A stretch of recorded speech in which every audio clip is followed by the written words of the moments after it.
Dhaka is once again at the centre of political and judicial turmoil, and the name echoing through the courts, television broadcasts and public squares is one of the most defining figures in modern Bangladeshi politics. Sheikh Hasina, Bangladesh's former Prime Minister, who governed the country for a combined total of 15 years, has now been sentenced to death by a special tribunal in Dhaka. The verdict marks an unprecedented moment in the nation's political history, and it follows a dramatic year marked by mass protests, allegations of state brutality, her removal from office, and her flight into exile. The courtroom atmosphere in Dhaka was tense, deliberate, and unusually quiet as Judge Gholam Mortuza Mozumdar read aloud the final ruling. His words, later repeated across television stations and social media, declared that only one sentence had been deemed appropriate. The judge announced that the court had decided to inflict upon Sheikh Hasina the sentence of death, a ruling that immediately triggered shockwaves through Bangladesh and the international community. He went on to detail that she was found guilty on 3 counts under the first charge: incitement, issuing orders that led to killings, and failing to prevent atrocities or take punitive action against the perpetrators. Each statement was delivered in the steady, formal cadence of judicial authority, yet the implications were instantly political, emotional, and deeply consequential. The verdict stemmed from the events of the previous year, when Bangladesh was gripped by unprecedented student-led demonstrations demanding democratic reforms, accountability, and an end to what many described as systemic repression under Hasina's government. Those protests, according to United Nations reporting, resulted in the deaths of around 1,400 people, a figure that human rights groups have repeatedly described as one of the darkest chapters in the country's recent history. As the unrest intensified and images of violent crackdowns spread across global media, Hasina's position became increasingly untenable. By August 2024, just days before her anticipated arrest, she departed the country aboard a helicopter and sought refuge in India. That departure marked the end of her 15-year rule, a period often characterized by rapid economic development, but also by accusations of authoritarianism, suppression of dissent, and the systematic weakening of democratic institutions. From her place of exile, Hasina has rejected the charges and denounced the entire judicial process as politically orchestrated. In a statement issued shortly after the verdict, she described the decision as politically motivated, insisting that the trial lacked fairness and was driven by her political opponents. She refused to comply with the court's order requiring her return to Dhaka for trial, and the proceedings were conducted in absentia.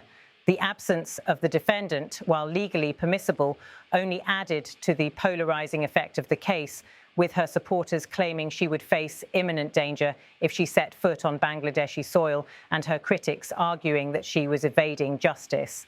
Her condemnation of the ruling has done little to slow the judicial process. The court maintained that the evidence presented was substantial enough to justify the harshest penalty under Bangladeshi law. For many observers, however, the ruling amplifies the broader questions about the state of political competition in Bangladesh and the risks associated with transitions of power that occur during turbulent circumstances. Images and archival footage reinforce the scale of Hasina's once dominant political presence on the global stage. Previous coverage shows her in high-level meetings, receiving foreign dignitaries and representing Bangladesh in international forums. She appears standing beside world leaders, including Emmanuel Macron, during his visit to Dhaka in September 2023.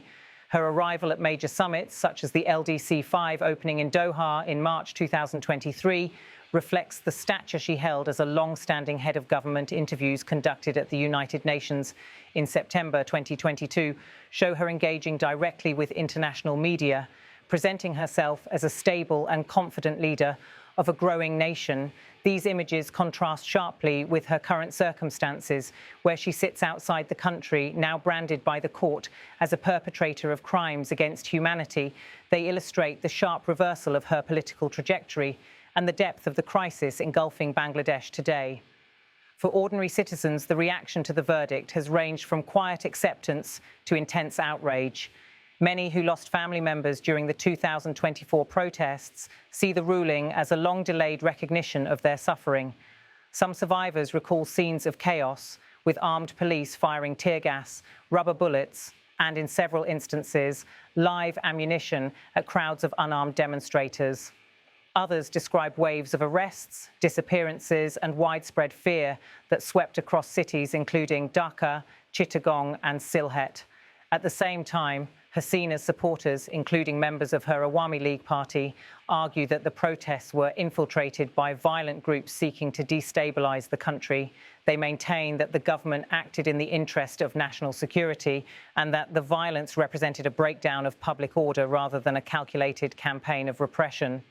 From this perspective, the court's ruling is viewed as a direct attack on a figure who has been central to Bangladesh's development. As international observers weigh in, the reactions have been cautious but concerned. Several human rights organizations have urged Bangladesh to ensure that all proceedings meet international legal standards, particularly given the death penalty involved. Some regional powers have expressed unease about the potential for further unrest, especially given Bangladesh's strategic importance in South Asia and its fragile economic situation. In India, where Hasina resides, officials have avoided public comment on the specifics of the ruling. New Delhi has historically maintained close ties with Hasina's government, viewing her as a stabilizing partner in matters of security, migration, and regional cooperation. Her presence on Indian soil, however, places India in a sensitive geopolitical position. Analysts suggest that the Indian government may be weighing the diplomatic implications of hosting a former prime minister who has now been sentenced to death by a neighbour's judiciary. In Bangladesh, the immediate future is uncertain. The ruling could inflame divisions that have been widening for years. Pro-Hasina gatherings have already begun forming in certain districts, with supporters waving party flags, chanting slogans, and denouncing the decision as a politicised attack on a historical leader. Meanwhile, families of victims from the 2024 crackdown have expressed relief, saying the verdict acknowledges the magnitude of their loss. This divide is now shaping political narratives on both sides, setting the stage for potential unrest or intensified government crackdowns depending on public reaction. Political analysts also note that Bangladesh is experiencing a rare moment of transition without a clear successor capable of commanding the same political machinery Hasina wielded. The Awami League is attempting to reorganize, while opposition parties, long suppressed under Hasina's rule, are now re-emerging with renewed confidence.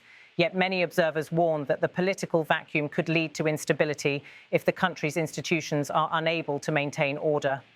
Beyond national politics, Hasina's sentencing also raises long-term questions about accountability for state violence. Bangladesh has a history marked by political rivalry, coups, and sudden shifts in power. Each transition brings its own reckoning with past actions. The 2025 verdict represents the most dramatic legal judgment against a former leader in decades and is likely to set a precedent for how future administrations handle accusations of political repression. Internationally, Sheikh Hasina's political career has been a complex blend of strong economic development initiatives, infrastructure growth, and social progress. Coupled with growing accusations of democratic backsliding, her government oversaw mega projects like the Padma Bridge, expanded the energy sector, and promoted women's empowerment programs. At the same time, critics argue she curtailed press freedoms, restructured the judiciary in her favour, and used security forces to crush dissent. These dual narratives now converge in the final chapter of her political life. For many Bangladeshis, the verdict reopens wounds that have not fully healed since the protests. Students who were at the forefront of last year's demonstrations continue to voice their grievances. Several student organisations have issued statements calling for justice, not only for the victims of the crackdown, but for what they describe as decades of political manipulations by ruling elites. They insist that accountability must extend beyond a single leader and address systemic failures that enabled such violence. In urban centres, residents describe a mix of anxiety and resignation. Businesses fear disruptions amid potential demonstrations. Community leaders worry about renewed clashes between rival political factions. Families of victims have begun gathering near memorial sites, lighting candles and holding vigils, hoping the verdict will bring closure even as they brace for possible turbulence. As tensions linger, the ruling government faces pressure to navigate the aftermath with restraint. Several international partners have urged Dhaka to ensure that security forces exercise caution and avoid repeating the cycles of violence that led to this moment. Diplomats warn that any heavy-handed response could trigger wider unrest and complicate Bangladesh's standing on the global stage. For Sheikh Hasina herself, exile in India has transformed her from a once dominant political figure into a polarizing symbol. Supporters portray her as a leader betrayed by political rivals and judicial overreach. Critics depict her as the architect of years of repression, whose actions culminated in a deadly confrontation with her own citizens. Her future remains uncertain, dependent on legal appeals, diplomatic negotiations, or potential political bargaining within Bangladesh. Throughout South Asia, the verdict has become a subject of intense discussion. Political commentators draw parallels with other leaders in the region who have faced trials after leaving office. Some argue that the ruling underscores the importance of accountability for state actions. Others warn that such measures may destabilize political systems already strained by rivalry and mistrust. Bangladesh's judiciary has defended its decision, stating that the ruling was based solely on evidence and legal principles.